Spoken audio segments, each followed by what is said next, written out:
नमस्कार दोस्तों, स्वागत है आप सभी का हमारे YouTube चैनल आर के योजना पर। पेंशन धारकों के लिए एक बहुत बड़ी खुशखबरी है।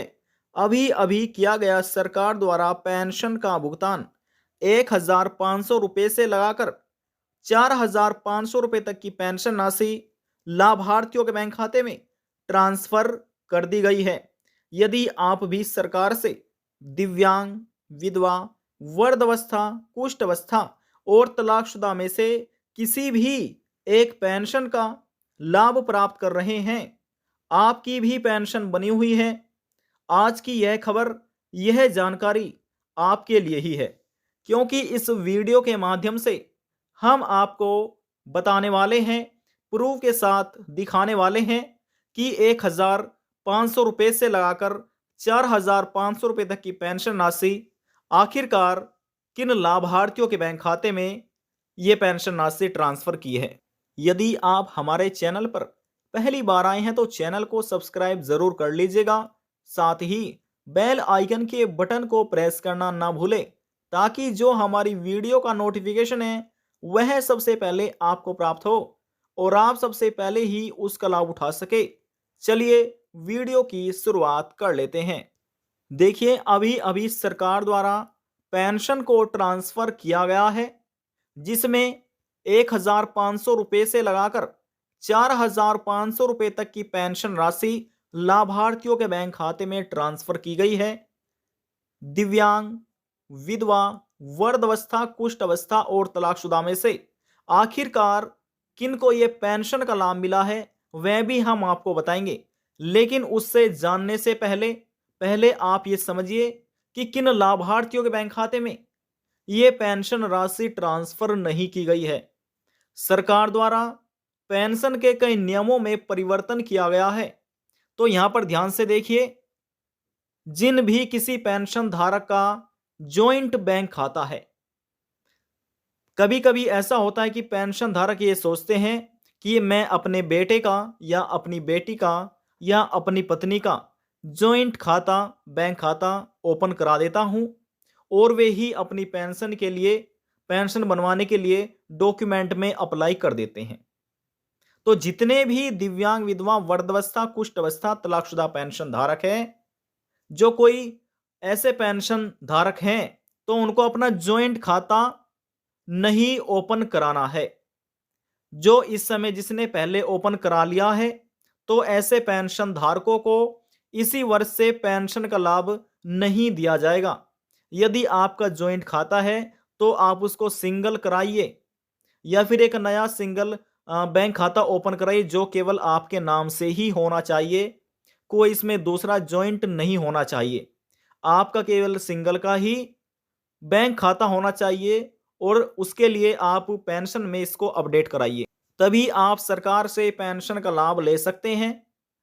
जिस भी किसी, देखिए दूसरा नियम समझिए, जिस भी किसी पेंशन के जो दिव्यांग, विधवा, वृद्धावस्था या कुष्ठ अवस्था में से किसी भी एक पेंशन का लाभ ले रहे थे या ले रहे हैं, तो इस वर्ष से हो सकता है उनको पेंशन का लाभ ना मिल पाए, क्योंकि यहां पर एक नियम यह भी निकाला गया है, जिस किसी पेंशन धारक का 10 वर्ष से अधिक, 10 वर्ष से अधिक पुराना, अधिक पुराना या कह सकते हैं आप ओल्ड आधार कार्ड है, तो उनको अपने आधार कार्ड को अपडेट कराने की बहुत ही ज़्यादा आवश्यक है। उस आधार कार्ड में पेंशन धारक का मोबाइल नंबर भी ऐड होना चाहिए और आधार कार्ड अपडेट होने के बाद लाभार्थियों को बैंक केवाईसी भी कराना बहुत ज़रूरी है। जो पुराने पेंशन धारक हैं, काफ़ी समय से पेंशन ले रहे हैं लेकिन बैंक केवाईसी नहीं कराया, तो उनको बैंक केवाईसी कराना अत्यधिक आवश्यक है। तो जिनका 10 साल पुराना आधार कार्ड है और उन्होंने अपना बैंक केवाईसी नहीं कराया, काफ़ी ज़्यादा समय हो गया है, तो ऐसे स्थिति में हो सकता है इस वर्ष से उनकी पेंशन ना आ पाए। एक बहुत से ऐसे कारण हो जाते हैं जिनकी वजह से पेंशन रुक रही है, पेंशन रुक जाती है, बैंक खाते पेंशन नहीं पहुंच पाती। तो यहाँ पर सबसे पहले ये कार्य आपको कराना है, अपने आधार कार्ड को अपडेट कराइए, अपना बैंक केवाईसी कराइए, एनपीसी मैपिंग कराइए और जिसने अपना पेंशन का ई-केवाईसी नहीं है कराया, वह जल्द से जल्द अपना यह कार्य कराइए, तभी आप पेंशन का लाभ प्राप्त कर सकते हैं, अन्यथा आपकी पेंशन इस वर्ष से बंद भी हो सकती है। तो चलिए, ये तो जानकारी थी कि क्या कार्य आपको करने हैं और कौन से नियमों में अपडेट सरकार द्वारा पेंशन संबंधित किए गए हैं। देखिए साथियों, यहाँ पर हम आपको प्रूफ के साथ एक लेटेस्ट न्यूज़ या ताज़ा अपडेट जो पेंशन से संबंधित है वह हम आपको यहाँ पर दिखा रहे हैं। जैसे हमने कहा था कि अभी अभी पेंशन का भुगतान किया गया है, तो यहाँ पर देखिए अभी अभी तो केवल एक ज़िले में पेंशन का भुगतान किया गया है, लेकिन सरकार द्वारा कल भी पेंशन ट्रांसफ़र की गई थी। 1 फरवरी 2024 को भी पेंशन ट्रांसफ़र की गई थी 2 ज़िलों में। तो देखिए 1 फरवरी 2024 में 8,639 जो विधवा महिला है, तलाकशुदा महिला है रुद्रप्रयाग की, उनको पेंशन का लाभ दिया गया है। 1 फरवरी 2024 को ही जनवरी से मार्च महीने की पेंशन राशि वर्ष 2023-24 के अंतर्गत 3,077 जो डिसेबिलिटी यानी कि दिव्यांग है, कुष्ठ अवस्था पेंशन धारक है, चंपावत जिले के, उनको पेंशन का लाभ दे दिया गया है।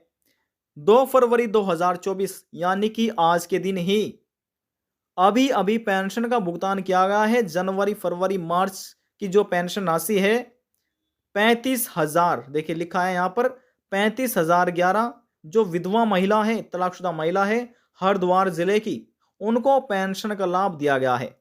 अब ये सभी जिले उत्तराखंड राज्य के अधीन आते हैं, तो आप कह सकते हैं उत्तराखंड जिले में पेंशन को ट्रांसफर कर दिया गया। इस राज्य में सरकार प्रति एक लाभार्थी को 1,500 रुपये प्रति महीना बैंक खाते में ट्रांसफर करती है। जिस किसी पेंशन धारक की 3 महीने की पेंशन रुकी हुई है तो 3 महीने के हो जाते हैं 4,500 रुपये। जिस किसी की पेंशन रुकी हुई है 3 महीने की, तो उनको 4,500 रुपये पेंशन राशि सरकार द्वारा दिए गए हैं। जिस किसी की 2 महीने की पेंशन राशि रुक रही है तो उनको 3,000 रुपये मिले हैं। और जिस किसी पेंशन धारक को समय समय से पेंशन का लाभ मिला है तो उनको यहाँ पर जनवरी महीने की जो पेंशन राशि है 1,500 रुपये, सरकार द्वारा ये पेंशन किस लाभार्थियों के बैंक खाते में ट्रांसफर कर दी गई है। किस किस तारीख में ट्रांसफर की है ये हमने जानकारी आपको दे दी है। देखिए दोस्तों, यहाँ पर ब्रांच का नाम है, यानी कि ब्रांच का नाम यहाँ पर दे सकते हैं। उसके बाद यहाँ पर पेंशनर्स की संख्या है, यहाँ पर धनराशि है। देखिए यहाँ पर आप देख सकते हैं, जो हम आपको समझाने की कोशिश कर रहे हैं आप ध्यान से समझिएगा। देखिए यहाँ पर थोड़ा सा हम जूम कर लेते हैं और यहाँ पर इस ब्रांच में 10 पेंशन धारक हैं। 10 पेंशन धारकों को 15,000 रुपये पेंशन राशि मिली है।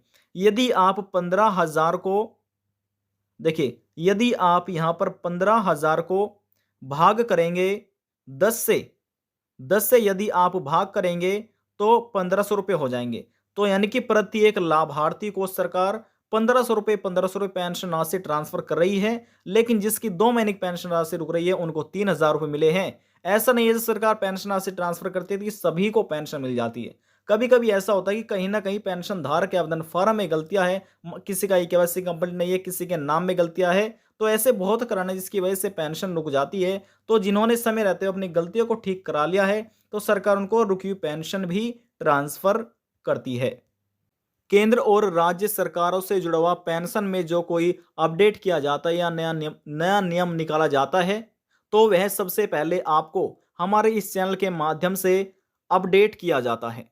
यदि आप भी चाहते हैं पेंशन के नियमों में सरकार जो समय समय से अपडेट करती है, नियमों में परिवर्तन करती है, उसका अपडेट सबसे पहले आपको प्राप्त हो तो आप हमारे इस चैनल को जरूर सब्सक्राइब कर लीजिएगा। साथ ही बेल आइकन के बटन को प्रेस करना ना भूलें ताकि जो हमारी वीडियो का नोटिफिकेशन है वह सबसे पहले आपको प्राप्त हो और आप सबसे पहले ही उसका लाभ उठा सके। और यदि आपने अभी तक इस वीडियो को लाइक नहीं किया है, ज़्यादा से ज़्यादा शेयर नहीं किया है, तो आप इसको लाइक और शेयर ज़्यादा से ज़्यादा कर दीजिएगा ताकि जो अन्य व्यक्ति हैं उनको भी नियमों के बारे में पता चल सके और जिनकी पेंशन रुक रही है वह भी अपनी गलतियों को ठीक करा सके। आज की जानकारी में बस इतना ही। अब हम आपसे मिलते हैं नेक्स्ट वीडियो में एक और नई जानकारी के साथ। जब तक के लिए जय हिंद, जय भारत।